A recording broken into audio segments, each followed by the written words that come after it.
Olá, bom dia, boa noite, boa tarde.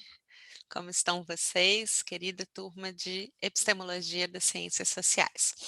Bom, então hoje a gente vai conversar nesse vídeo uma primeira grande introdução sobre epistemologia, né? E o objetivo é começar a familiarizar quais são as discussões que nós fazemos quando a gente está discutindo epistemologia, ou seja, o que que significa, né, a gente discutir epistemologia.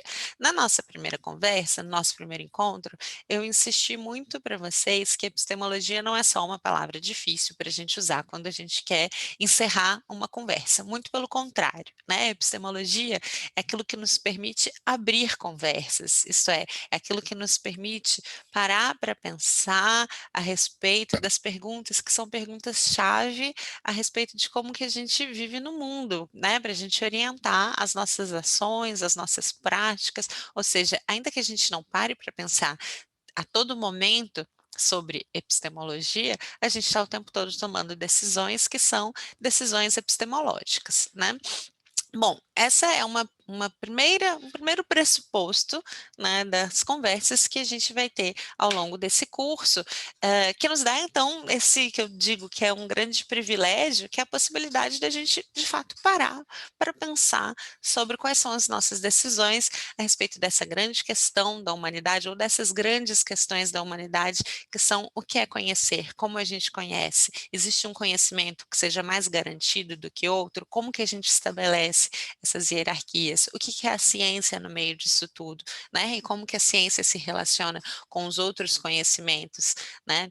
Então, enfim, esse é o nosso ponto de partida dessa conversa. Para essa primeira, para esse primeiro momento, né? E também porque isso implica a gente ao selecionar, né, ao organizar um curso de epistemologia das ciências sociais, a gente tem que fazer algumas escolhas, né, e essas escolhas nos levam, né, a restringir em muito uma conversa com uma conversa ampla, vasta, né, e que eu pretendo que ela continue para muito além do que a gente vai discutir nesse curso, né. Então, para apresentar um pouco quais são esses princípios que orientam esse monte de escolhas restritivas que foram necessárias serem feitas, eu gostaria de fazer uma apresentação que é um grande panorama.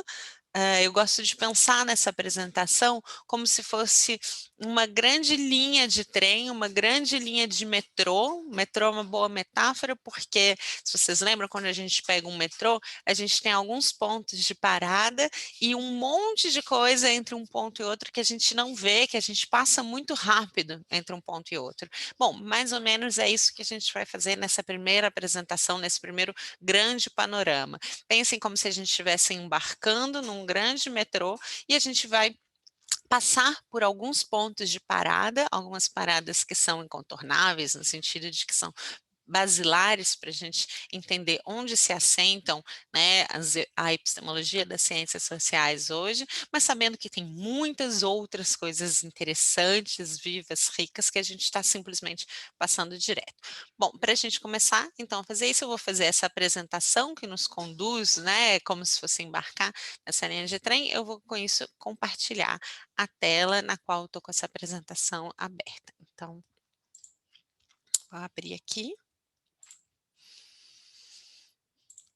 Ok, e vou colocar na tela cheia. Foi?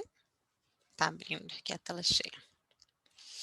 Então tá, então eu sou a Lorena Cândido Fleury e essa é uma breve introdução à epistemologia das ciências sociais.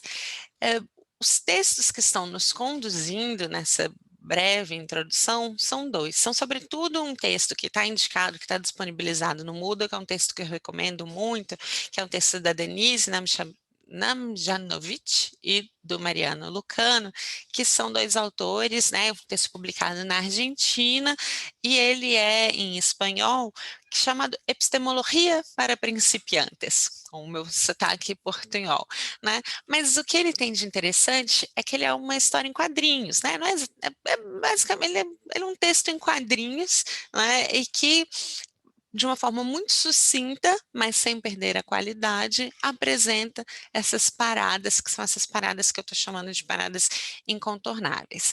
E de uma forma complementar, e isso é muito específico para a gente abrir a conversa a respeito do que é discutir epistemologia hoje, nesse ano de 2021, né, eu sugiro a gente complementar com um texto do Ivan Marx, né, que é um pesquisador brasileiro, sobre a autoridade dos conhecimentos científicos, a Covid-19 e outros desafios, que é um texto publicado no boletim CTS em Foco da Associação dos Estudos Sociais de Ciência e Tecnologia. Esse link está disponível, ambos estão também no Moodle da disciplina. Bom, então começando a refletir acerca de nossa epistemologia.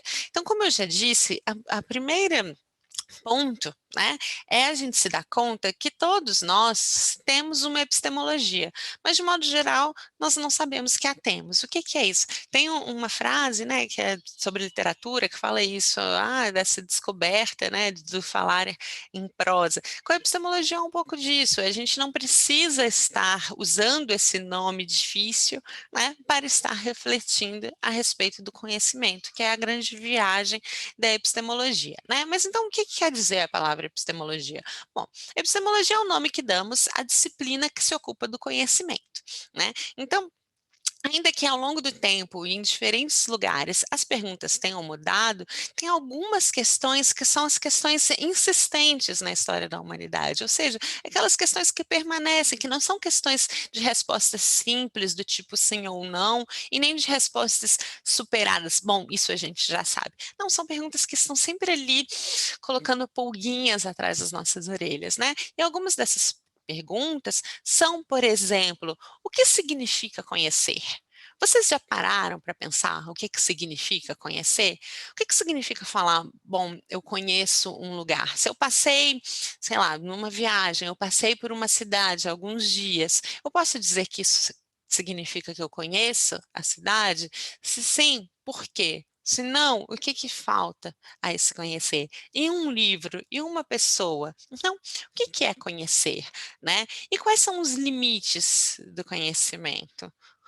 Tem uma analogia, que é uma analogia que eu sempre acho muito bacana, que é a gente pensar em termos gráficos, e aqui eu vou improvisar uma coisa, vamos ver se vai funcionar, que é a seguinte: quando a gente conhece, considerem, eu vou fazer aqui um desenho um pouco tosco, mas pensando junto com vocês. Considerem que se o que eu conheço, eu posso representar aqui nesse círculo que eu acabei de desenhar. Vejam, eu acabei de desenhar um círculo. Digamos que tudo isso que está aqui dentro é o que eu conheço. Então, o que define o limite do meu conhecimento é essa linha.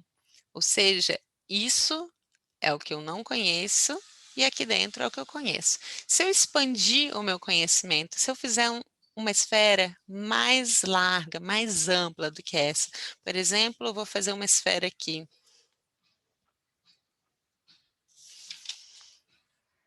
Isso tudo aqui é o que eu conheço. Deem conta que a linha do que eu não conheço também ampliou bastante. Será que essa é uma analogia válida para a gente pensar a relação entre o conhecimento e o não conhecimento, entre os limites do conhecer, né? Além disso, até onde é possível confiar naquilo que sabemos e quais são as fontes do conhecimento, né? Digamos, se eu quero fazer um bolo, qual é a melhor forma de conhecer a receita ideal? Bom, eu não sei vocês, mas se eu quero fazer o melhor bolo do mundo, eu sei que tem uma loja que chama isso, mas não era isso que eu estava pensando. Se eu quiser fazer o melhor bolo para mim, a principal fonte de conhecimento é ligar para minha mãe. né, a minha mãe sabe me dizer como deixar um bolo do melhor jeito possível. Agora, se eu quiser aprender, não sei, alguma fórmula estatística, vai ser também ligar para minha mãe? Não, eu vou procurar na biblioteca. Se eu quiser saber de psicanálise, aí sim volta a ser ligar para minha mãe, porque eu tenho a sorte, ou às vezes, né, o desafio de ter uma mãe que é psicanalista. Então, para algumas coisas, a melhor fonte de conhecimento é ligar para ela. Para outras, não, pode ser um livro. Para outras, o livro pode não dar conta. Como que varia isso? O que que isso nos diz sobre cada forma de conhecer? Quem é que conhece, né? Então a minha mãe é uma autoridade em algumas coisas, para outras coisas a autoridade, por exemplo, se eu estou com algum sintoma, eu estou sentindo alguma dor que eu não entendo de o que está acontecendo ali no meu corpo, a principal autoridade pode ser um médico. Ou então pode ser que esse médico também não dê conta, ou essa médica que eu vá procurar também não dê conta, e a principal autoridade seja o, o babalorixá que eu gosto de consultar. Então, como que a gente oscila entre essas diferentes fontes de conhecimento, né? Como que se valida o saber? Essas são questões, por essência, questões epistemológicas, as quais a humanidade tentou, buscou responder de formas diferentes ao longo da sua história, né? Então, em diferentes culturas, existem diferentes concepções sobre o conhecimento, né, em diferentes países, em diferentes momentos, inclusive em cada instituição, as competências e fronteiras de cada uma dessas abordagens têm sido diferentes, né? E não apenas em distintas épocas, mas no mesmo tempo, em um mesmo país, coexistem diferentes concepções a respeito do conhecimento.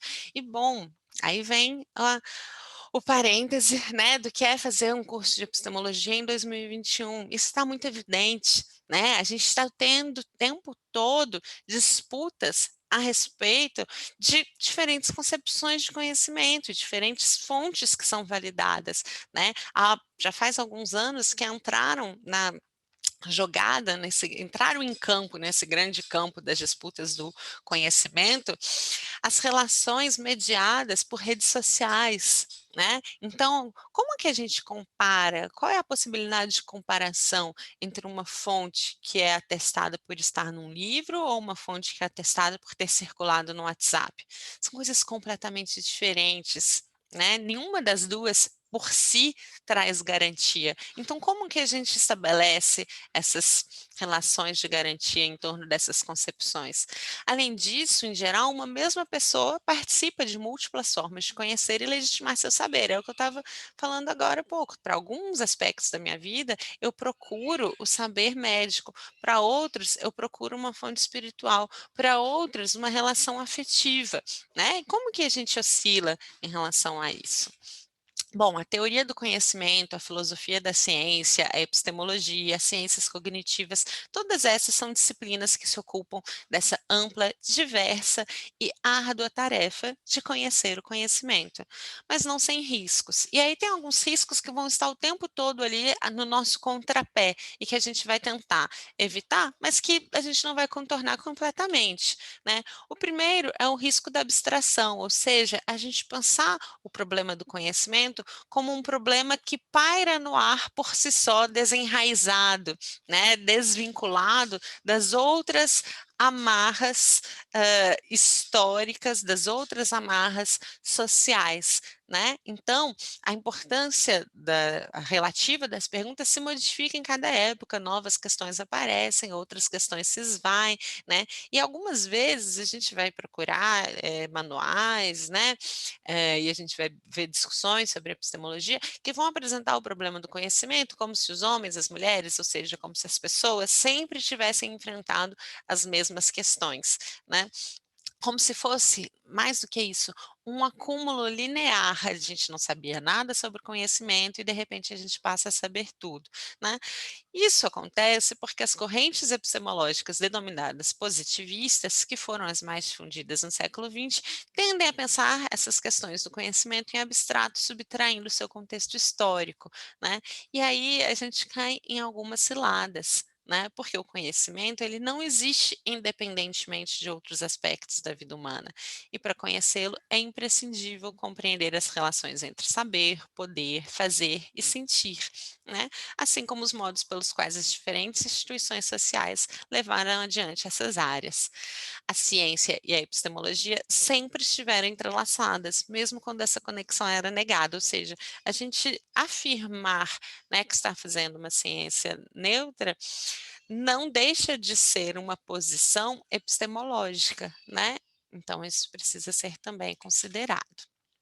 Além disso, um outro aspecto muito importante é a gente considerar que sempre que a gente está fazendo uma sistematização e uma organização epistemológica, a gente está escolhendo um caminho entre muitos caminhos. Como é impossível percorrer todos os caminhos do conhecimento, aqui nesse curso nós vamos escolher um deles, cujo legado tem sido fundamental para a construção da epistemologia das ciências sociais.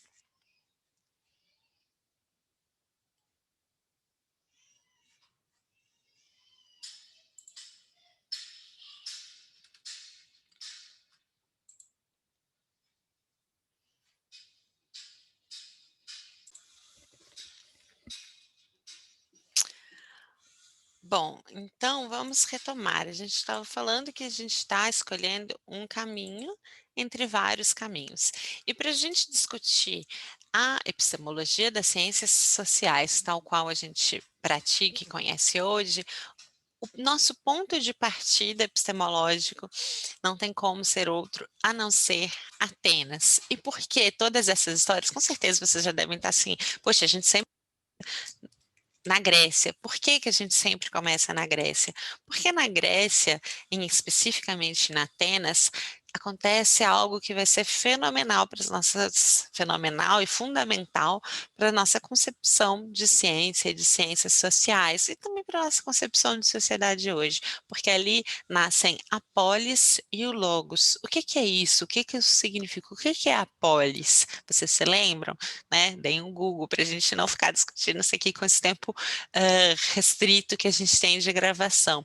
E qual que é a importância dessa vinculação entre o logos e a polis, né? O que a gente vai destacar aqui é entender a política como domínio da linguagem, o logos como dar sentido, reconhecer ou reunir. O que que isso significa? A política feita a partir da capacidade de, na fala, por meio da linguagem, se convencer, persuadir, produzir alianças, produzir também conflitos, né? Mas a linguagem como esse lugar de política por excelência, né? Isso é fundamental para esse entendimento a respeito do lugar do conhecimento, né? Também é na Grécia Antiga que a gente vê florescer a centralidade da abstração para o processo de conhecimento. Vocês já devem ter ouvido falar e se lembram do famoso filósofo grego, o Sócrates. Bom, vocês estão ouvindo de fundo a participação aqui do meu filho, que é um bebê de pouco mais de 1 ano. Bom, vocês já devem ter visto e ouvido falar sobre o Sócrates. E que mesmo quem sabe quase nada sobre o Sócrates já deve ter ouvido falar um certo, digamos assim, bordão do Sócrates, uma frase que se tornou uma frase famosa. E essa frase era: só sei que nada sei. O que que quer dizer essa frase? Só sei que nada sei. Bom, a gente tem várias interpretações a respeito dos sentidos dessa frase, mas a história de fundo é que Sócrates, né, ele vai consultar o oráculo, e aqui a gente já tem algumas pistas também sobre essa, essa, essas diferenças nas formas de produção e legitimação do conhecimento, né? O oráculo fala para Sócrates que ele é o homem mais sábio de toda a Grécia. E ele fica: "Mas eu? Justamente eu, que não sei nada, serei o homem mais sábio?" E aí tem toda uma controvérsia se a postura dele, na verdade, foi muito humilde ou muito arrogante, mas o que começa a acontecer a partir dali, é que Sócrates começa a empreender uma busca em que ele vai inquirindo, ele vai perguntando aos cidadãos gregos sobre o que eles sabem. Não de uma forma aleatória, mas, por exemplo, ele vai e pergunta para o artesão que fazia a mais bela cerâmica e pergunta o que é a beleza. E aí o artesão responde: "Olha, beleza é uma cerâmica que é toda lisinha, que não tem enfim, que a gente não vê ali as marcas do processo." E aí o Sócrates fala: "Não, isso não é a beleza. Você está descrevendo o que é um vaso bonito, mas isso não é a beleza." E aí ele pergunta para o mais justo de todos: "O que é a justiça?" E ele fala: "É quando num conflito as pessoas estão se sentindo contempladas de uma forma igualmente equivalente." Ele fala: "Não, você está me descrevendo como se soluciona um conflito, mas isso não é a justiça." E aí ele vai se dando conta, então, de que as pessoas nem mesmo sabem que não sabem descrever o que são a beleza, a justiça, etc. E aí essa busca de Sócrates estava guiada pela suposição de que há uma característica definidora, há um único elemento comum à diversidade de atos valentes, justos ou belos. Sua tarefa consistia então em buscar uma unidade real que supunha que existia por trás da diversidade aparente, ou seja, por detrás das diversas possibilidades de vasos belos, vasos bonitos, Sócrates buscava uma essência definidora da beleza, né? E o que que é isso, se não esse processo da abstração, né? E de uma hierarquização a respeito do conhecimento abstrato, né? Esse processo de abstração e universalidade do saber, porque a abstração e a universalidade, elas andam juntas, vocês se dão conta? Porque se eu estou falando que o que interessa não é saber cada uma das descrições a respeito dos vasos belos, para continuar com esse exemplo cerâmico, mas entender a beleza por detrás, eu estou falando de uma beleza que seja universal, no sentido de que ela possa circular por todos os lugares de uma maneira desenraizada, né. Então, esse processo de abstração e universalidade do saber teve como antecedente e modelo o pensamento geométrico que Pitágoras e sua escola haviam desenvolvido. O que que é a geometria, senão essa busca por uma abstração que reunisse a diversidade de formas, né? Então, os geômetras abstraem das complexíssimas formas do universo sensível apenas um conjunto muito reduzido delas, algumas figuras regulares e simples, como triângulos, polígonos, círculos e elipses,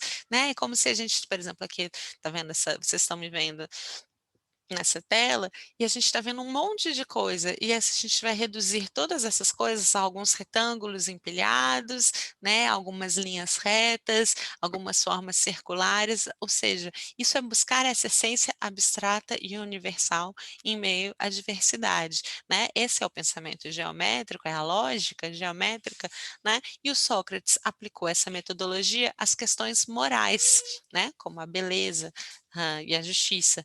E Platão as estendeu a todas as áreas do conhecimento, né, essa ideia de que tudo que se conhece há por detrás uma essência que é a que é mais válida e inclusive mais real. Só um pequeno momentinho.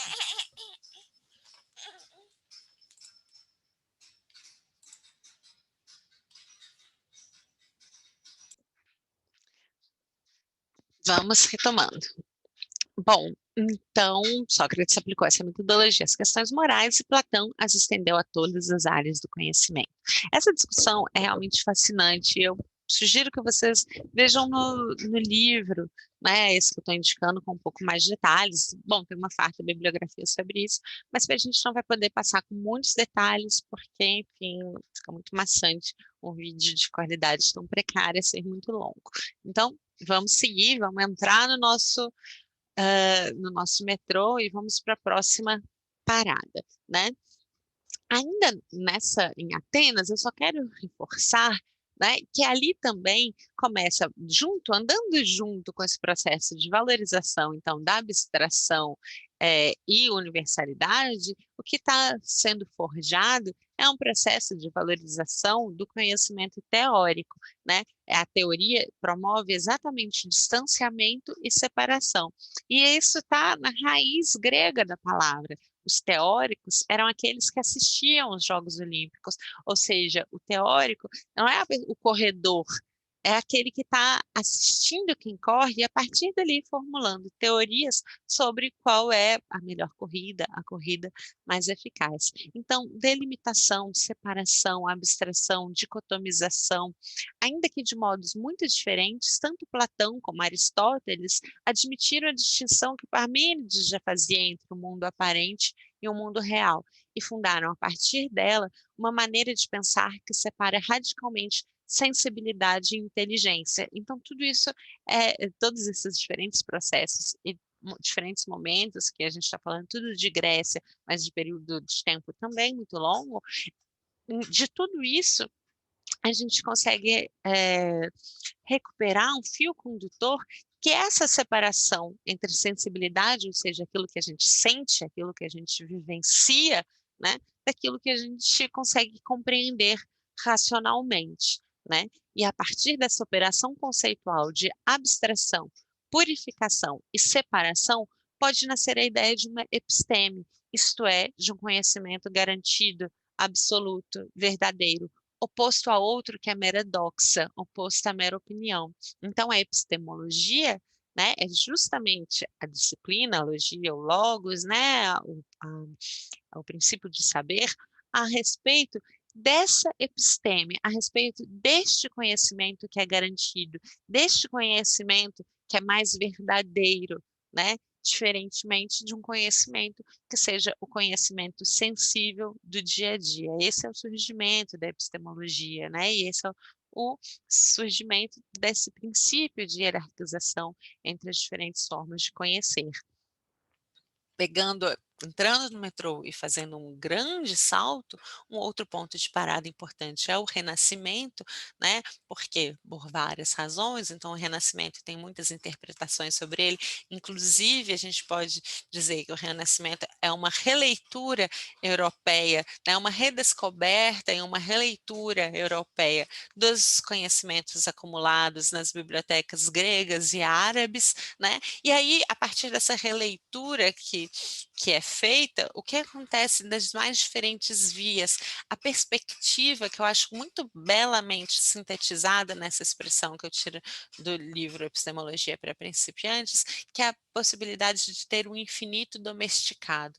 Por que que é um infinito domesticado? Se vocês já tiveram a oportunidade de ver, por exemplo, a comparação entre um quadro renascentista e um quadro do período medieval, eles têm uma série de diferenças, né? E algumas das diferenças delas, por exemplo, é a ideia de que o quadro renascentista, ele inclui perspectiva, ele inclui dimensão, a gente tem uma ideia do que está na frente, o que está atrás, ele faz um jogo de luz e sombra, né, e muito disso é obtido a partir da metodologia de quadriculação. O que que é? Vocês já pegaram um caderno de caligrafia, né, um caderno de caligrafia, ele é feito com aquelas linhas, estou aqui de novo fazendo o meu rascunho, simulando um quadro negro que estivesse na nossa frente, ou um quadro branco, né? Então, essas linhas, e a partir delas se faz os desenhos dentro desses quadrados, subentendendo que cada quadrado poderia reproduzir como um quadrante daquilo que se observa no mundo.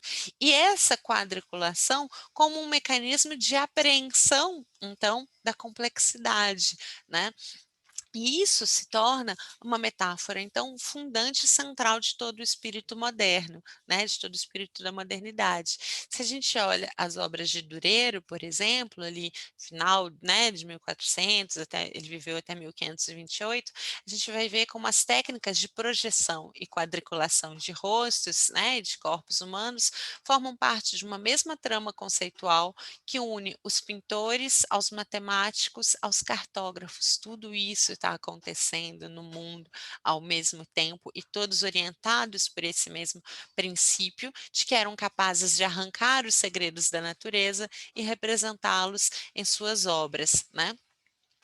A partir dali a gente também a gente obtém também algo muito importante, que é a matemática como a linguagem do experimento, né. Uma das grandes transformações que começaram no Renascimento e chegaram ao seu ponto máximo na modernidade, se relaciona com o deslocamento da noção de experiência até a de experimento controlado. É muito diferente eu falar que eu tive uma experiência interessante e dizer que eu estou conduzindo um experimento, concordam?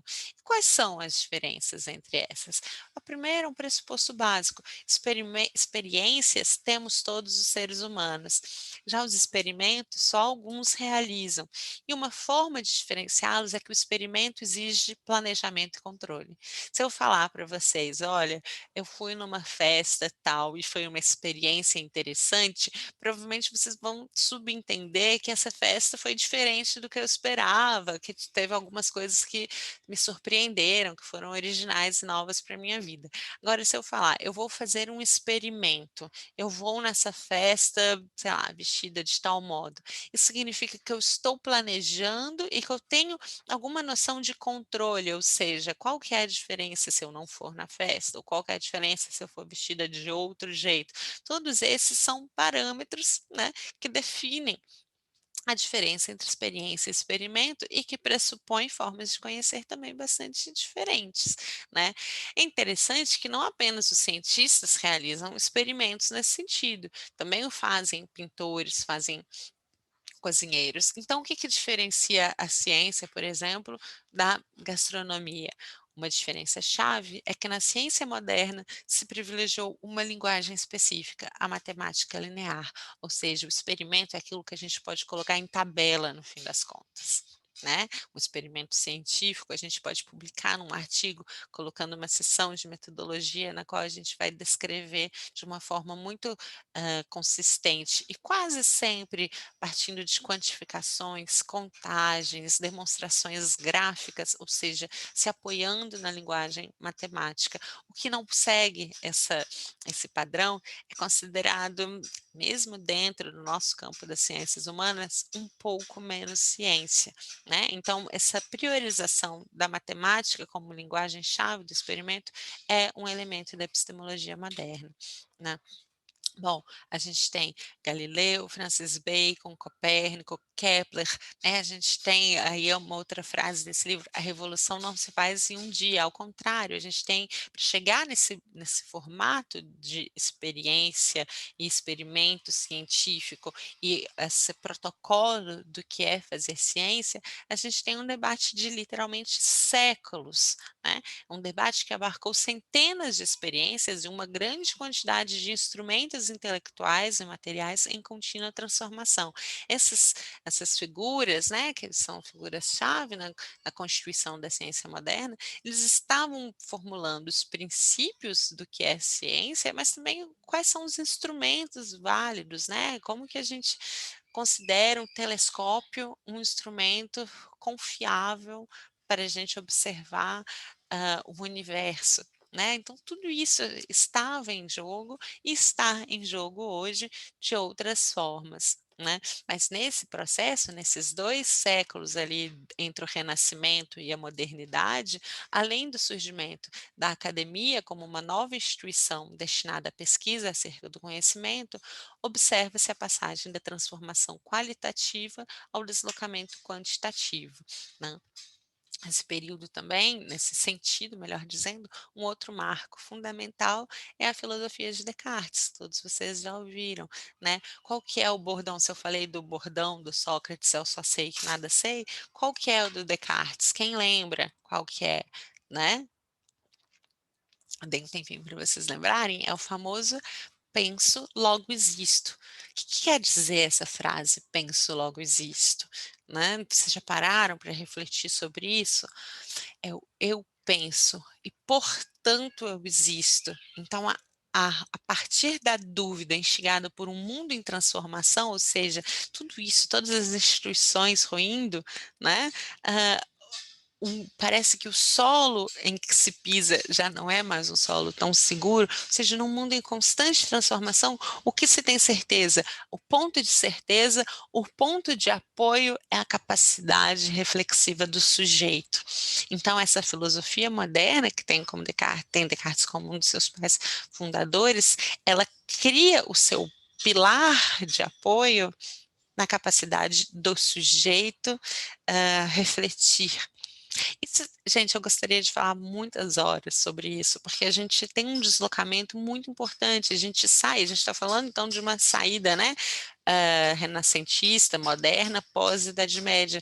Então, nas instituições anteriores, né, quem aferia o conhecimento eram instituições como, por exemplo, a igreja. Provavelmente todos vocês já ouviram falar ou já viram aquele filme O Nome da Rosa, que mostra muito bem como eram os mosteiros, né, que guardavam as bibliotecas, que eram o conhecimento guardado a sete chaves. E a gente tira da instituição e passa para o sujeito a capacidade de conhecer e de legitimar aquilo que existe, né? Isso tem, então, uma série de consequências, né? Essa invenção do sujeito enquanto ponto de apoio do conhecimento, né? Então, a frase, né, que está aqui no slide, para quem estiver só ouvindo, é isso: a partir da dúvida, instigado por um mundo em transformação, se constrói uma nova filosofia edificada naquilo único que parecia inquestionável, o sujeito.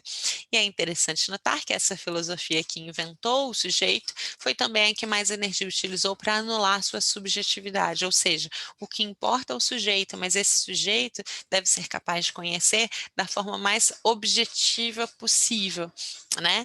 E assim Descartes contribuiu para a formação de um mundo desencantado, feito de idealizações matemáticas, da enorme sensualidade, da enorme sensorialidade que no mundo desfrutam os seres humanos, passou-se a interessar apenas as qualidades mensuráveis dos objetos, as únicas expressas pela linguagem matemática da época. Então, a ciência surge, né, tentando traduzir o mundo sensível em aspectos, atributos mensuráveis, né? Então, não interessa se um objeto é feio, é bonito, me faz com que eu me sinta bem ou não, mas sim quanto que ele pesa em quilos, quanto que ele mede em centímetros, né? Então, isso que é essa tradução de uma forma bastante simplificada, é claro, mas da ciência como o lugar dessas descrições das qualidades mensuráveis, daquilo que há uma medida, né?